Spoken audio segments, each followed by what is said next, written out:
bamutwala mu ddwaliro abankubye mbamanyi. Twatuuseeyo Santos ne mufunira ambulance nga tumutwala n'aŋŋamba ekigambo. Yaŋŋambye abankubye mbamanyi naye tugende ngenda kugamba mpola mpola. Naye ne bwe nnaaba nfudde nga sigambye nja bagamba nga mmaze okufa.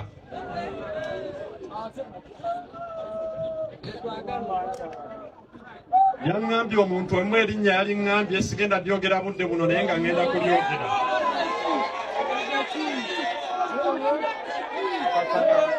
Ŋŋenda kulyogera naye sigenda lyogera budde buno naye nga nvaawo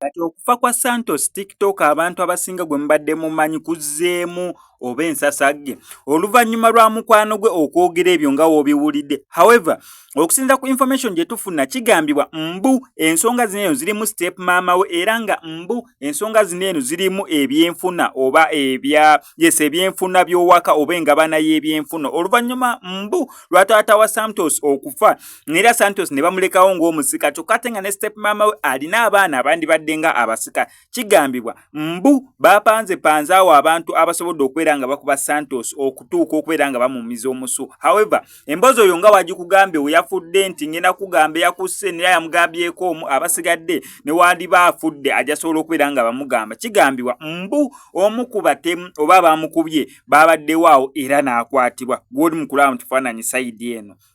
Era nga bannange manyi ngamba byambu bayinza okumpita n'embitebya nga sirinaako omutwe n'amagulu. Naye sofa embeera bwetyo bwe ngenda fuba nga wensobola okukola follow up ku musango gwa Santos guno eno nenfaye tulabe baani exactly abamukuba ono ye Santos anaamuloosa n'abasigadde n'abamugamba olw'ensonga mbu yafudde amugambyeko omu. Wano ku SMX Media kankusaba subscribing on get notification bell eyo tojja kubeera nga missing updates naddala nga zino.